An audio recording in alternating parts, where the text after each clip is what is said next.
Pascal Boulanger, bonjour. Bonjour Olivier. Président de la Fédération des promoteurs immobiliers de France. Avec vous, nous allons faire un tour d'horizon de l'actualité de votre secteur, mais aussi aborder les enjeux en matière de politique du logement et puis les perspectives dans un contexte d'incertitude à la fois économique, énergétique, tout ça sur fond de conflits, de guerre en Ukraine.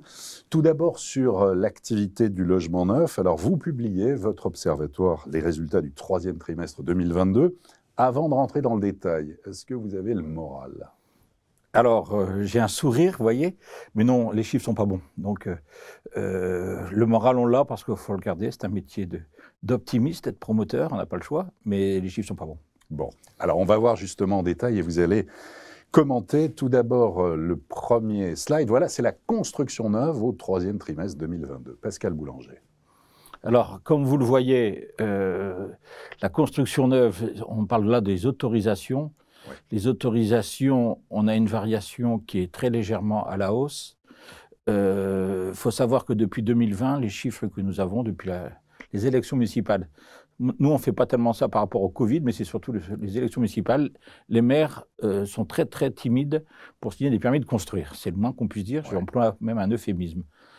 On a une petite augmentation. Alors, c'est dû à un effet un peu on pourrait dire un effet d'aubaine, qui est qu'il y a eu la réglementation RE 2020 pour les permis déposés après le 1er janvier 2020, ouais. Et beaucoup ont déposé avant. Donc, il y aurait eu un effet booster de cette réglementation environnementale, en fait, qui masquerait un petit peu... Enfin, un effet booster. En fait, beaucoup de dossiers étaient prêts à être déposés. Beaucoup de nos confrères n'ont pas voulu recommencer à zéro. Et donc, on a déposé beaucoup de permis avant le 31 décembre 2021, ce qui fait que les quelques mois, les trop longs mois pour obtenir les permis font qu'au troisième trimestre, on voit une augmentation. Mais malheureusement, on sait nous, que c'est un chiffre plutôt positif. Enfin, c'est pas grand-chose, hein, c'est plus de 2,7% dans des chiffres qui ne sont pas bons, et qui ne sont pas bons depuis 2 ans. Donc, comme on se compare par rapport à 2021, c'est forcément pas bon. Cette petite hausse est due à cet effet dont beaucoup n'ont pas voulu recommencer leur dossier au premier trimestre et donc ont tout déposé avant le 31 décembre. D'accord. Deuxième slide, là, on va voir un petit peu le recul. Voilà, les autorisations mensuelles depuis 2011. Voilà, on voit cette évolution. Et là, chiffre arrêté, on voit septembre 2022 avec une forte baisse, alors que c'était remonté un petit peu. Et puis, c'est reparti à la baisse. Alors, on sait, nous, qu'une année électorale, et je parle toujours d'élections municipales, puisqu'on est dans les autorisations, ce sont les maires qui délivrent les permis, une année électorale ou préélectorale plus exactement, les maires sont un petit peu timides, ils disent « Oh, c'est pas le moment d'aller faire des chantiers dans ma ville, du bruit, de la poussière, des camions ». Et donc très souvent, ils nous disent « Ne déposez pas tout de suite, je vais être élu normalement, donc je signerai après, ou si jamais j'étais battu, je dirais à mon successeur d'essayer de signer ce permis, que j'avais pris un engagement ». C'est souvent ce qui se passe, on le déplorait un petit peu, mais grosso modo, on avait appris à vivre avec cela. En 2020, les maires, juste après, se sont rendus compte que les maires plutôt bâtisseurs avaient été remerciés par leurs électeurs et qu'il s'est mis une culture que les maires qui ont été élus étaient des maires qui ont été peu ou prou contre l'acte de construire. Et donc, les autres maires se sont mis à dire « Oh là, attention, il faut commencer à freiner, sinon on ne sera pas réélu au prochain tour, enfin aux prochaines élections, pardon ». Et donc, de ce fait, nous, depuis 2020, on voit des maires qui nous disent « Mais la population ne veut plus de l'acte de construire. Donc, nous, on est là pour aussi faire plaisir à notre population. » Quelles que soient les étiquettes politiques. Ce n'est pas forcément des maires plutôt obédience écologique. Non, mais attendez, il y a des maires qui ont été élus sur ce programme-là. À la limite, je ne suis pas d'accord, mais on l'admet. On l'admet, c'est tout. On est démocrate. Je ne suis pas d'accord, vous vous en doutez, mais ce n'est pas le sujet. Par contre, beaucoup d'autres maires qui étaient plutôt des maires développeurs se sont dit « Oh là !» Ils ont senti peut-être un petit peu le vent du boulet, comme on dit, et de ce fait-là, se sont dit « Oh là, il faut que je ralentisse ». Et certains même nous disent, nous, on ne ralentit pas, on arrête. Bon. Et on le voit dans nos chiffres. Et on le voit dans les chiffres. Le slide suivant, alors là, on est sur les mises en vente à la baisse, sur 9 mois. Bah oui, c'est un peu une conséquence du reste. On ne peut pas mettre en vente les permis qu'on n'a pas. Donc, vous le voyez, on est dans des chiffres historiquement bas. On a toujours mis 2020 en couleur un peu différente parce que je ne veux pas qu'on en fasse une année de référence pour 2 raisons.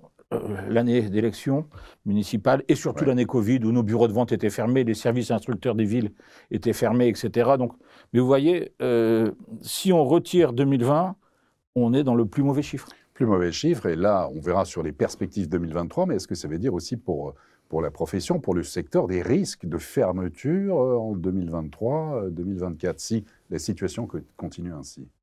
Peut-être. Oui. J'entends des bruits, il n'y a rien d'officiel, mais il y a quelques promoteurs nationaux qui me disent qu'ils ont moult agences sur la France et qu'ils vont peut-être fermer celle-là par manque d'autorisation de construire, par manque de produits. On va voir sur les ventes. C'est le slide suivant sur, justement, voilà, les réservations totales sur 9 mois. Là aussi, les chiffres ne sont pas bons. Hein. Mais ils sont même moins bons que 2020. Alors, il se passe deux choses. On ne peut pas vendre ce qu'on n'a pas à vendre. C'est une lapalissade, ça peut peut-être vous faire sourire. Ça vous fait sourire. Mais voilà, donc comme il y a moins d'offres, il y aura forcément moins de réservations. D'autant plus que depuis très peu de temps, parce que là c'est sur 9 mois, depuis début juillet, on se rend compte aussi qu'il y a un désintérêt de la clientèle, notamment à cause du fameux taux d'usure. Oui, absolument. Et sur le Pinel aussi, qui a moins bien fonctionné. Alors, toutes catégories confondues, depuis juillet, propriétaires occupants, vente en bloc aux bailleurs sociaux ou aux investisseurs institutionnels, comme vente aux investisseurs privés, le Pinel, les chiffres sont tous moins bons. Ouais. On va voir ensuite l'offre commerciale. Alors là, c'est avec une carte de France. Bon, c'est un peu complexe. Allez-y, Pascal. Oui, c'est complexe. Un promoteur moyen est heureux quand il a 12 mois à la vente. C'est-à-dire qu'un promoteur qui vend 1000 logements par an aime bien avoir 1000 logements à la vente. Aujourd'hui, vous voyez, il y a des villes dans lesquelles ils sont à plus de 12. On pourrait dire que Nantes, l'Île-de-France, Dijon, Besançon, Lyon, Bordeaux et Nice. Oui. Voilà. Alors c'est très amusant. On pourrait dire que ce sont des villes dans lesquelles il y a du stock. Nous, on interprète ça de façon différente. C'est un petit peu subtil. Ce sont des villes dans lesquelles il n'y a plus beaucoup de stock à la vente et il reste les appartements peut-être les moins bien orientés, les moins bien placés, etc., qui fait que ça augmente. Il n'y a pas beaucoup de réservations. Et comme il n'y a pas beaucoup de stock, ça augmente artificiellement le délai d'écoulement. D'accord, oui. Donc aussi des chiffres qui sont un peu en trompe-l'œil. Oui, c'est à prendre avec deux regards. Il faut bien avoir cette moyenne, mais cette moyenne peut être trompeuse. Donc nous, à chaque fois, quand on a des chiffres, vous voyez, par exemple, on voit des endroits comme à Caen, 6,4, là, vous pouvez dire qu'il n'y a plus d'offres.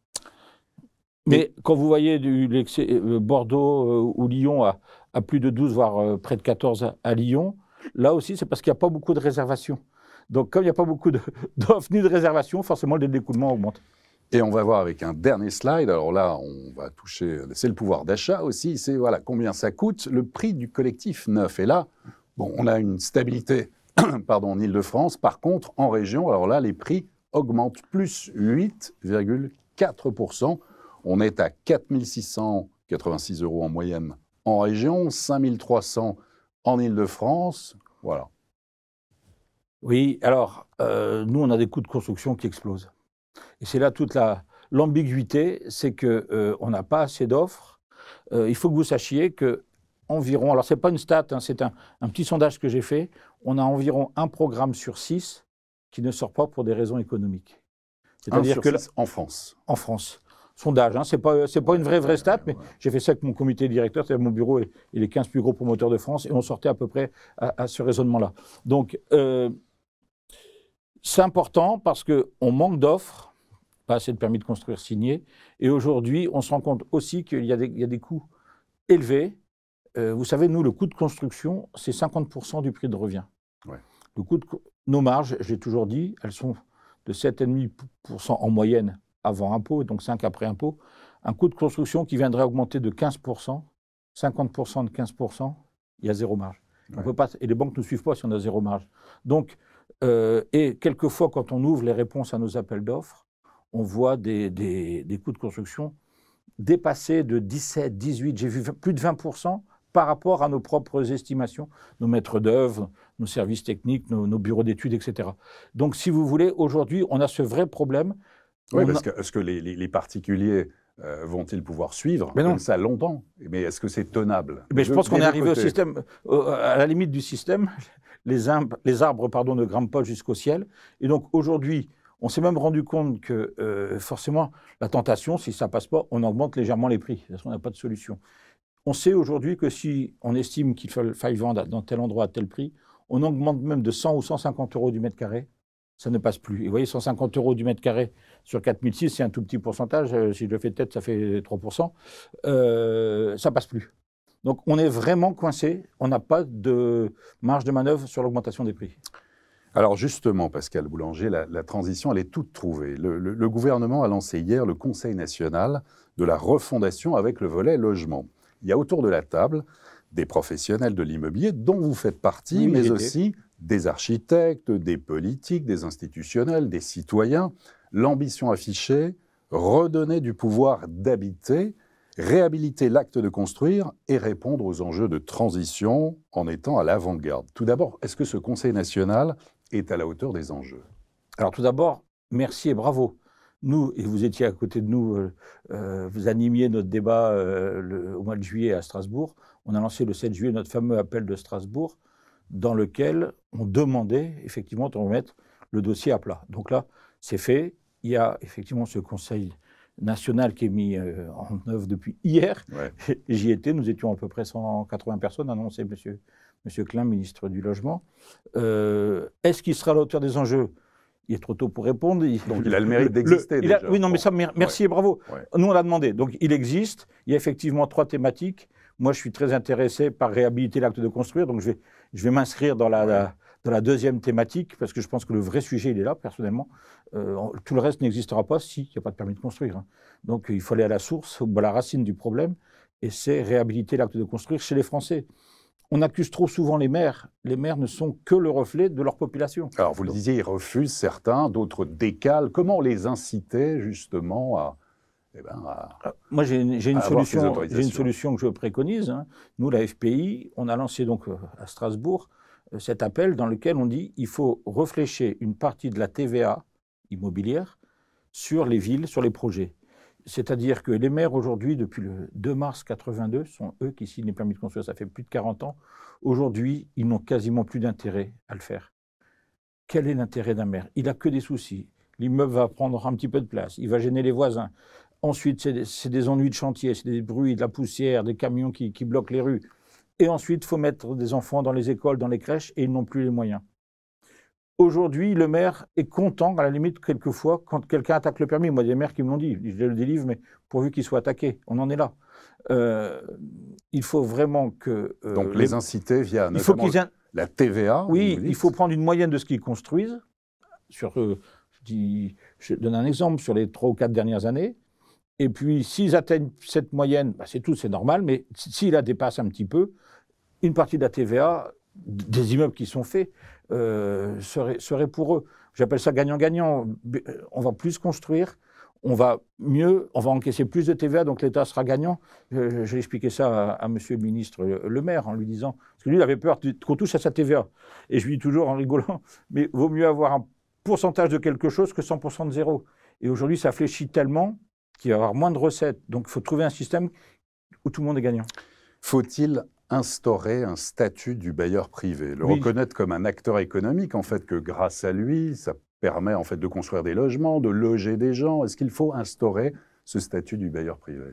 Oui, on appelle ça même le statut du bailleur professionnel. Il faut peut-être même professionnaliser le particulier qui investit dans l'immobilier. C'était le 5e et dernier point de notre appel de Strasbourg. Il y a trop de changements de fiscalité. On est trop à la merci d'une loi Pinel, d'un changement. Il faut mettre un système du bailleur avec des avantages, comme un professionnel pourrait déduire certaines charges, etc., et le faire de façon pérenne.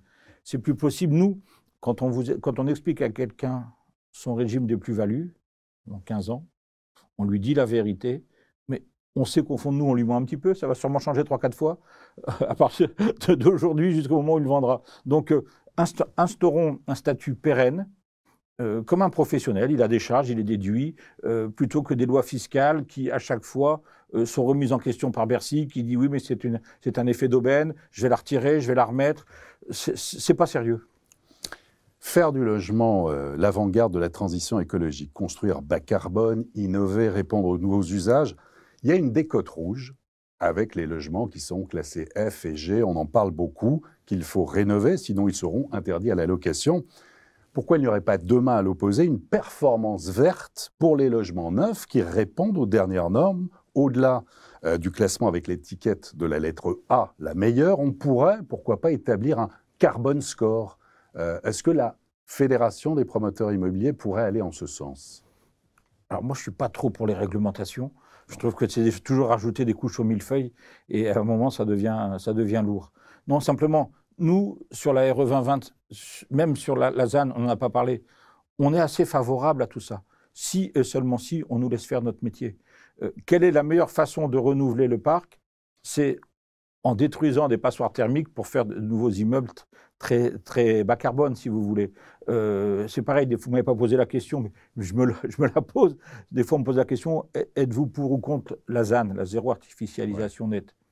Mais oui, on peut être que pour si et seulement si on nous laisse reconstruire la ville sur la ville. Et donc, nous, limiter l'étalement urbain, ça vous êtes d'accord? Par contre, on le dit depuis longtemps, ouais, que ça ne sert à rien d'étaler, ça fait des thromboses des métropoles, etc. Et puis, ça prend du terrain naturel. Simplement, ce qu'on a peur, nous, c'est qu'on nous dise, ben non, maintenant, vous ne pouvez plus étaler, vous ne pourrez plus non plus monter. Il faut savoir, M. Marin, qu'en France, les PLU, qui sont déjà pas très, très généreux sur la constructibilité, ne sont utilisés qu'à 65% de leur capacité. Donc le danger pour nous, c'est qu'on nous dise oui, des normes, et qu'après on dise ah oui, d'accord, mais vous n'étalez pas, mais vous ne montez pas non plus. Et là, on ne pourra plus construire. Donc, Et quand on voit en région le label bâtiment frugal à Bordeaux, la charte pour la qualité des constructions à Nancy, la charte Bâtir ensemble à Nice, est-ce que ces accords entre les collectivités et les opérateurs immobiliers, ce n'est pas un peu le sens de l'histoire? Ça passe aussi par les territoires. Alors oui et non. La FPI n'est pas contre les chartes, elle est contre certaines chartes. Il y a beaucoup de chartes d'abord qui sont totalement illégales. Nous, il nous est remonté des chartes où... Je parlais de celles qui ont été signées en tout cas. Oui, mais il y a quelques fois même aussi, vous savez, il ne faut pas... Allez, on est entre nous, on va se parler clairement. Les promoteurs signent les chartes de peur d'être blacklistés. Mais quelquefois, ils signent la charte et quelques secondes après, on les a nous en mail à la fédération pour nous dire « Regardez, c'est ce que j'ai signé, c'est inadmissible ». Mais je n'ai pas eu le choix, sinon je ne pouvais pas répondre au concours. Donc, il ne faut pas non plus être dans l'angélisme, il y a un peu d'hypocrisie sur les chartes. Donc, nous, les chartes, si c'est pour améliorer l'acte de construire, on y est favorable. Ce qui est au départ l'ambition de ces chartes-là, en tout cas. Pas forcément. Ouais. Il y a des chartes qui sont un peu plus vicieuses quand même. Alors, lesquelles? Il y a des chartes qui disent qu'il serait interdit de vendre à des résidences secondaires. Et encore hier, un avocat m'a appelé pour me donner un exemple d'une charte qui était en train de se préparer. Interdiction, dans mon immeuble, qui est des résidences secondaires, vendre qu'à des primo-accédants, interdiction de vendre à des investisseurs, interdiction de vendre à des gens qui ne sont pas déjà dans la ville, interdiction de vendre à des ménages qui gagneraient plus que autant, interdiction, j'ai même vu, de vendre à des gens qui n'accepteraient pas les animaux. On a vu tout ça. Ouais. Un moment, ça va, quoi. Bon, là. Ouais. Ça, c'est des cas particuliers. Ouais. Et j'en vois beaucoup. Bon. Il y en a beaucoup de cas particuliers.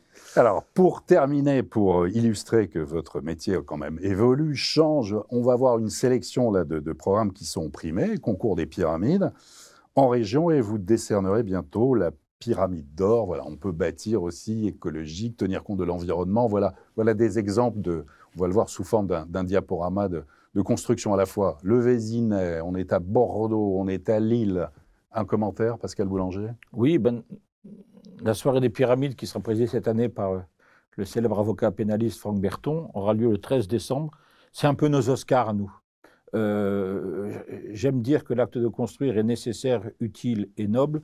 Regardez ce qu'on fait.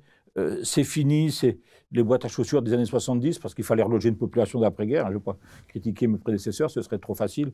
Aujourd'hui, on s'inscrit vraiment dans